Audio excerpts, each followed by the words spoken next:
Today's date is October 31, 2023. I am Lois Walt Adema, and I grew up on the Walt farm. The history of the Walt farm spans 3 generations. My grandparents were Cybrant, called Cy, and Susie Bennett Grassman Walt. They were married on October 22 of 1912 and established the farm. My parents were Raymond and Irene Bushman Walt. Growing up, they lived on neighboring farms and attended the same church, Sunday school, catechism, and youth program, which was called CE. Raymond was the 4th child of 6, and Irene was the 2nd of 10. They married in June of 1938 and lived in the house built by Grandpa Cy and Grandma Susie Walt in 1928. In 1932, Grandpa Cy built the barn. Both structures are still remaining on the farm at 8099 Arthur Street in Coopersville. Grandpa Cy died on June 7, 1938, after a rather lengthy illness and just 3 weeks before my parents had planned to marry. After Grandpa's death, my dad, Mom, and Grandma Susie continued the work on the farm. I was born within a year of my parents' marriage and remember Grandma Walt living with us until she moved to a house on East Main Street in Coopersville. I am the oldest of 5 children, born to Dad and Mom over the space of 20 years. My 2 sisters are Dolores Coulikamp Medendorp and Luella Snyder, and my 2 brothers are Alan and Arlen Walt. On March 2, 2022, Arlen passed away after his battle with cancer at the age of 63 years old. Family was a very important part of our life growing up and continues to be even to this day. There is a loving, caring concern for each other that now extends to all of the grandchildren, the great-grandchildren, and great-grandchildren, great-great-grandchildren. The Walt family now consists of 64 members.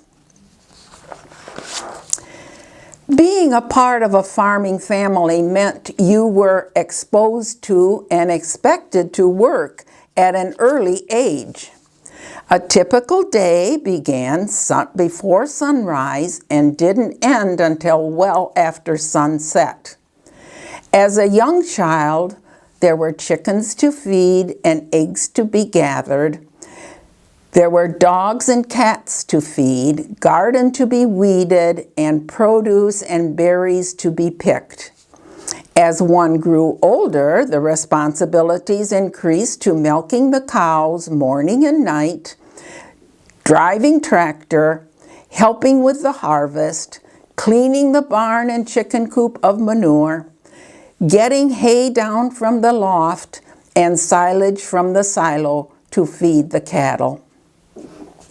Since I was 4 years old, Dad worked 40 hours a week in a factory to subsidize the farm income, so we were expected to carry our share of the work.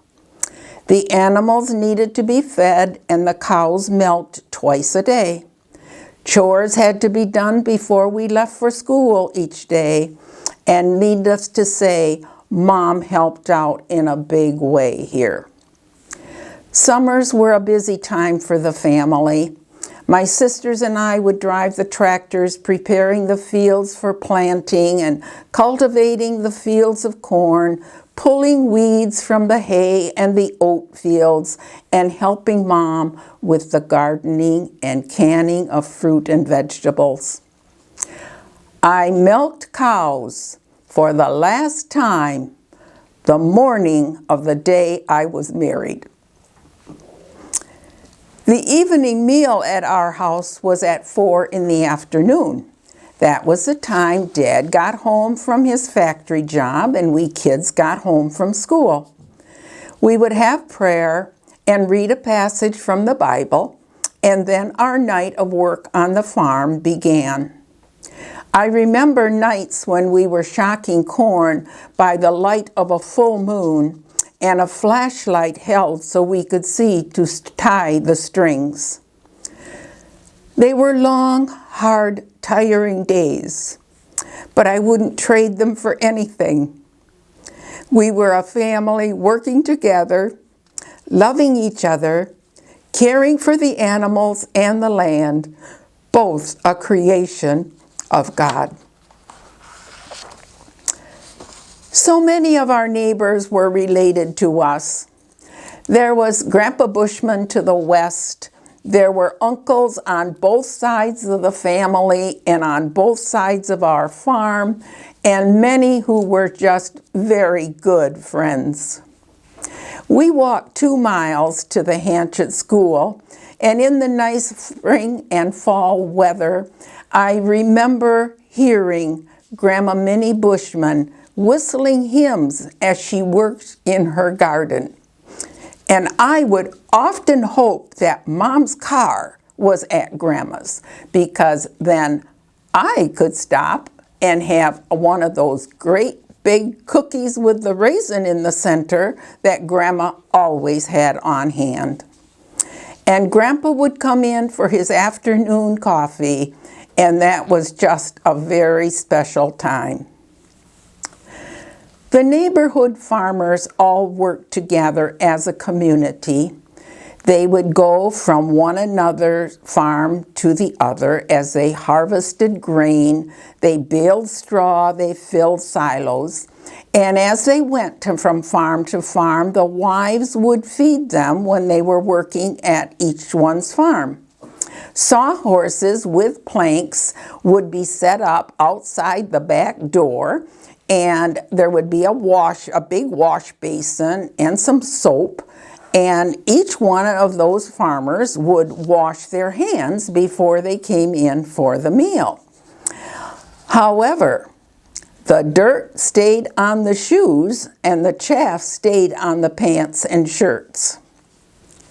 I have good memories of those 14 to 16 hard-working men sitting around our big dining room table, eating the huge amounts of potatoes and gravy and meat and vegetables and pies for dessert that Mom had prepared. And then there was the mid-morning and the mid-afternoon coffee lemonade break. And always those were served along with cookies and cake or donuts or something. Those men worked hard and they didn't worry about their weight. There is a certain camaraderie among farmers like no other. They are very willing to help others, and they work together like a hand in a glove. This was so evident when in the fall of 2021, as Arlen was battling cancer, neighbors from far and near came to harvest the acres and acres of corn. And of course, food was served on this occasion as well. World War II was going on when I was still small. FDR is the first president I remember, and I recall hearing his voice on the radio. I remember the ration books that each member of the family was issued by the government.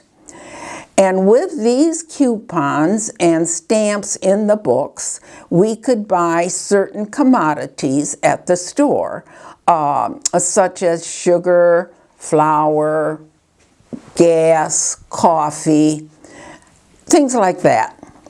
A memory I have of the war is the radio broadcasts, even though I was too young to understand what was really going on and what was really happening. But each night on the big upright radio, there was a commentator named Gabriel Heater. And each night he would give an update on the war's happenings. Dad and Mom and Grandma Susie would listen to the broadcast as much as possible, so I would hear it as well. And then came the announcement, "The war is over!" And what a celebration there was at hearing that news. There were many young men who were drafted into military service, and as they would leave for military duty, the church we attended would give them a blessing through song and prayer. And that made a big impression on me as a child. And again, I really didn't know what military service was all about, except it was unknown whether or not those young men would return home. Grandpa Cy Walt was the first person to farm the property known as the Walt Farm. Dad Raymond was 13 years old in 1928 and lived there with his 3 sisters, Beatrice, Nellie, and Jeanette. Grandpa Cy owned this land before he built the house on it, and it was then a big strawberry field. And Dad would tell of taking those berries to the market in Grand Haven in an old truck that had no brakes. Going through Crockery Flats was quite the adventure as a young adolescent driving that truck. Grandpa Cy never learned to drive, so depended on Dad for the transportation. But the berries brought in some much-needed income for the family. The family worked the land, growing hay, corn, oats, wheat. Grandpa had 7 cows and farmed with mules first and later horses. When Grandpa Cy passed away, Dad took over the farming and he and Mom were married. They increased the herd to 15 cows, eventually adding an addition to the barn and removing the horse stalls. The horses were no longer needed, being replaced by a John Deere B tractor. And by adding 15 milk cows, they now had a total of 30. In the mid-70s, Dad considered selling the farm and continued to just work his factory job. He consulted my brothers about the issue, and Arlen, then in his junior-senior year of high school, expressed an interest in taking over the farm. Alan had achieved a degree from Ferris State in computer technology and so had no need or desire for farming. Arlen was this little guy who was putting dual wheels on toy tractors in the sandbox by the granary. And of course he wanted to farm. So in 1976, having graduated from Coopersville High School, he bought the farm from Dad and Mom. Then in 1977, Arlen bought a farm around the corner from the home farm. This farm had belonged to John Bauman, a great neighbor. And there was then a total of 183 acres and 55 milk cows at that point. In 1979, Arlen married Kathy Klosterhouse, and they moved into the house on the farm around the corner. Kathy was a wonderful helpmeet to Arlen in the agricultural business in innumerable ways.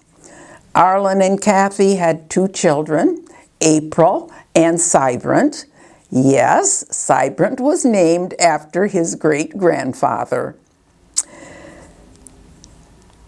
Dad continued to work with Arlen on the farm until his death at 94 years old, and was privileged to see the farm expand under Arlen's management with a faith and a trust in Almighty God each day. At the time of Arlen's death, the farm consisted of 1,050 owned acres and 200 rented acres of land, and 975 head of livestock, 3 full-time employees, and many part-time employees. Many large tractors and huge modern machines of various kinds were part of the everyday work and routine on the farm.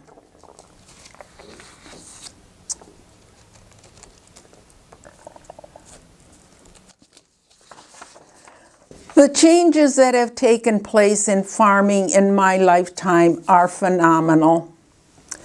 As a very young girl, my younger sister Dee and I would wait by the side of the house until we would see Dad coming up the road from the field with the horses. And we would run to meet him. He would put us on the backs of those big work horses, and we would ride them up to the barn. He had been plowing or dragging or mowing hay or whatever needed doing that day. Those horses were sweaty and smelly and hot, but we didn't care, and neither did they. All the work in the field was done by horses with Dad behind them holding the reins. Grandma Susie was also a part of the workforce. Eventually, the horses gave way to the tractor, and the horses were sold, being no longer needed. That was a sad day when Topsy and Roxy left the farm. The whole milking process was another huge development. I remember Dad and Mom or Grandma milking the cows by hand, sitting on a 3-legged stool beside each cow. Milk was put in big galvanized cans and placed in a tank filled with cold water pumped by the windmill to cool it. And every morning, Dad would load those cans of milk onto the old truck, and he would put me in the cab, and off we would go to the creamery in Coopersville. We would often get feed for the chickens or maybe some groceries at the A&P store and gas in the truck. Often I would get an ice cream cone from the owner of the gas station, Lee Preston.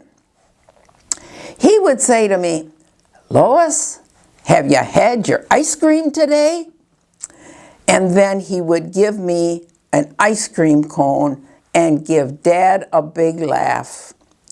Wow, that was a big treat for a little girl. And yes, the gas station had ice cream.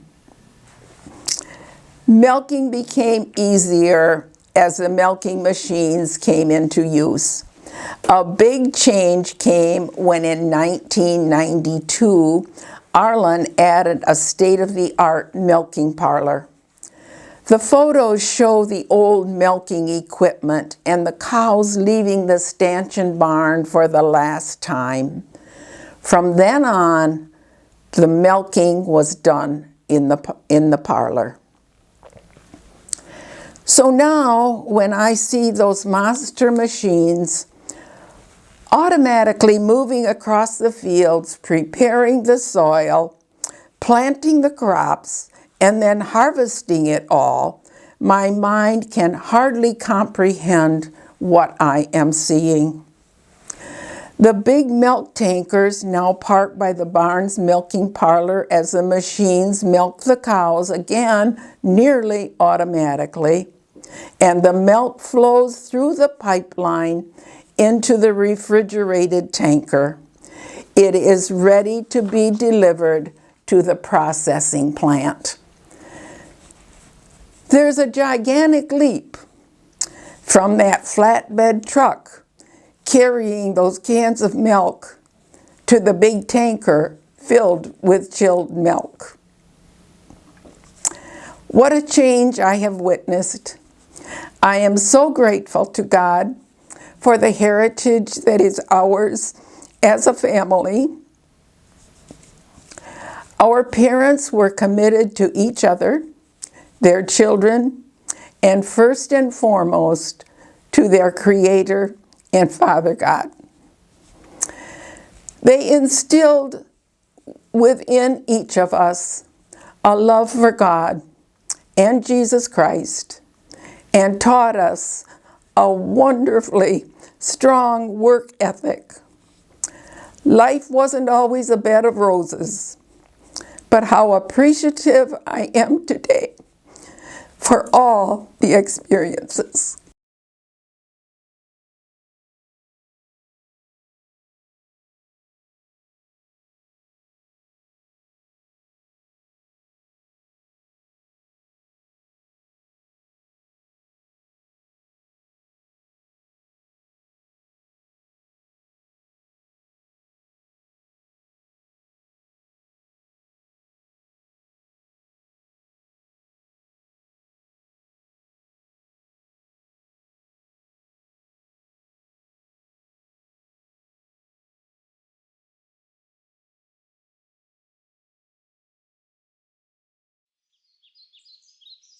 And on the 8th day, God looked down on his planned paradise and said, I need a caretaker. So God made a farmer. God said, I need somebody willing to get up before dawn, milk cows, work all day in the fields, milk cows again, eat supper, then go to town and stay past midnight at a meeting of the school board. So God made a farmer. I need somebody with arms strong enough to wrestle a calf and yet gentle enough to deliver his own grandchild. Somebody to call hogs, tame cantankerous machinery, come home hungry, have to wait lunch until his wife's done feeding visiting ladies, then tell the ladies to be sure and come back real soon and mean it. So God made a farmer. God said, I need somebody willing to sit up all night with a newborn colt and watch it die, then dry his eyes and say, maybe next year. I need somebody who can shape an axe handle from a persimmon sprout, shoe a horse with a hunk of car tire, who can make harness out of hay, wire, feed sacks, and shoe scraps, who planting time and harvest season will finish his 40-hour week by Tuesday noon, and then painin' from tractor back put in another 72 hours. So God made a farmer. God had to have somebody willing to ride the ruts at double speed to get the hay in ahead of the rain clouds and yet stop in midfield and race to help when he sees the first smoke from a neighbor's place. So God made a farmer. God said, I need somebody strong enough to clear trees and heave bales, yet gentle enough to yean lambs and wean pigs and tend the pink-combed pullets, who will stop his mower for an hour to splint the broken leg of a meadowlark. It had to be somebody who'd plow deep and straight and not cut corners. Somebody to seed, weed, feed, breed, and rake and disc and plow and plant and tie the fleece and strain the milk and replenish the self-feeder and finish a hard week's work with a 5-mile drive to church. Somebody who'd bail a family together with the soft, strong bonds of sharing, who would laugh and then sigh and then reply with smiling eyes when his son says that he wants to spend his life doing what Dad does. So God made a farmer.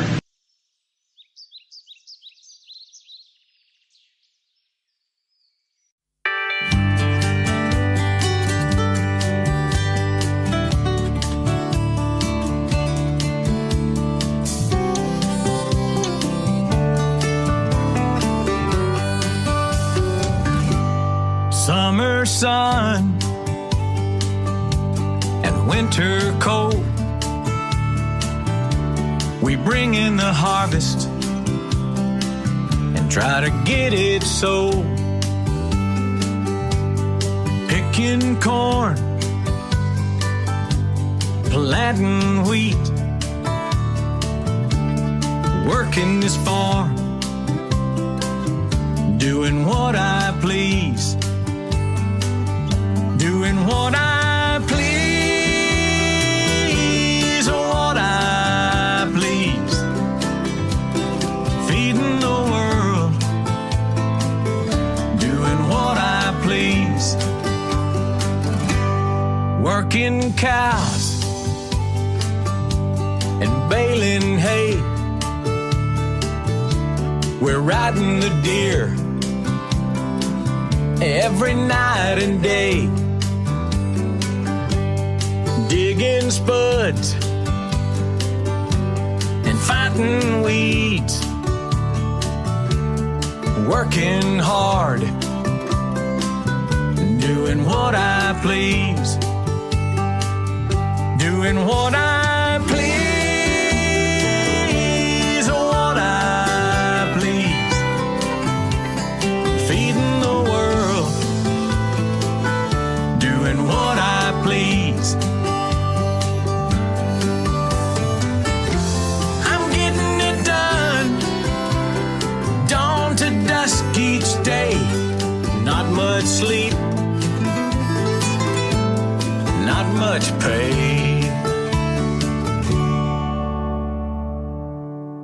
Praying for rain, down on my knees.